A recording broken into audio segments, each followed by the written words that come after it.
رب اشرح لی صدری ویسر لی امری واحلل عقدۃ من لسانی یفقهوا قولی واجعل لی وزیرا من اہلی. پھر وہی الفاظ جو میں پچھلے چند ویڈیو سے جن کے آپ کے موضوعات دکھاتے آ رہا ہوں, وہی دو الفاظ تحشرون ترجعون, اس کے سبحان اللہ ایک اور مثال دو مختلف آیات سے.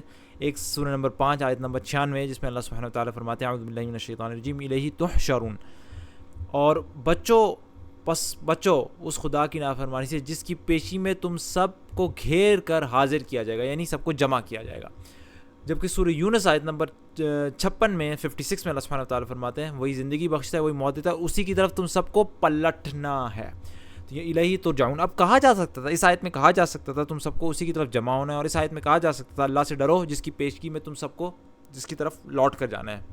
لیکن اللہ تعالیٰ نے یہاں پر تحشرون جمع ہونے کا لفظ کیوں استعمال کیا اور سورہ یونس میں پلٹنے کا کیوں؟ اس کی خوبصورتی زبان کے لحاظ سے اس کے سیاق و سباق میں. سورہ مائدہ میں جہاں پر گھیر کر جمع کیے جانا, گھیرے جانا, جمع کیے جانا, آپ یہاں پہ سیاق و سباق دیکھیں سیاق و سباق ہو رہا ہے. پہلی بات ہو رہی تمہارے لیے سمندر کا شکار, اس کا کھانا حلال ہے. سمندر میں کیا ہوتا ہے جب مچھلیوں کو گھیر کر جالے میں جمع کیا جاتا ہے, اور اسی طریقے سے یہاں پہ کہتے ہیں خشکی کا شکار, جب تک کہ تم البتہ خشکی کا شکار جب تک کہ تم احرام کی حالت میں ہو تم پر حرام ہے. احرام کی حالت میں کیا ہوتا ہے, لوگ سارے کے سارے جمع ہوتے ہیں, مکہ مدینہ اور جہاں بھی اگر حج ہو تو مزدلفہ منی وغیرہ میں, وہاں پہ بھی لوگوں کے جمع ہونے کی بات ہے.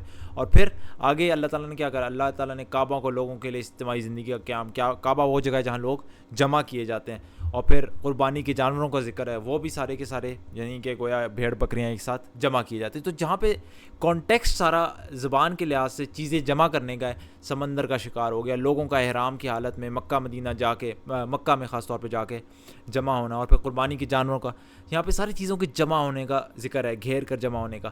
لہٰذا یہاں پہ زیادہ مناسب تھا کہ تم سب اللہ کے ہاں گھیر کر حاضر کیے جاؤ گے, تحشرون, سبحان اللہ. جبکہ سورہ یونس میں جہاں کا الیہ ترجعون, تم سب اس کی طرف پلٹو گے, تو اس آیت میں کیا بات ہو رہی ہے؟ اس میں ہو رہی ہے وہی زندگی بخشتا ہے, وہی موت دیتا ہے, پھر اسی کی طرف پلٹنا, یعنی کہ زندگی ہے پھر موت ہے, پھر واپس پلٹ کر ایک اور زندگی ہے. سبحان اللہ. تو یہاں پہ چونکہ یہ سائیکل دکھایا جا رہا ہے اس لیے یہاں پہ زیادہ مناسب تھا کہا کہ اسی کی طرف پلٹنا. اور ویسے بھی پچھلی آیت میں اللہ نے کہا نا کہ آسمان زمین میں جو کچھ ہے اللہ کا ہے, چونکہ وہ اللہ کا ہے تو لہٰذا اللہ ہی کی طرف اس کو پلٹنا ہے. سبحان اللہ. تو ہر لفظ زبان کے حساب سے بھی, لغت کے حساب سے بھی, جو کانٹیکسٹ سیاق و سباق میں جو باتیں چل رہی ہیں اس کے مطابق بھی بالکل صحیح لفظ کا مناسب لفظ کا چنا ہے. سبحان اللہ. اللہ تعالیٰ میں یقین ہے قرآن پر کہ اللہ کا کلام ہے. سبحانک اللہم و بحمدک اشہد ان لا الہ الا انت استغفرک و اتوب الیک.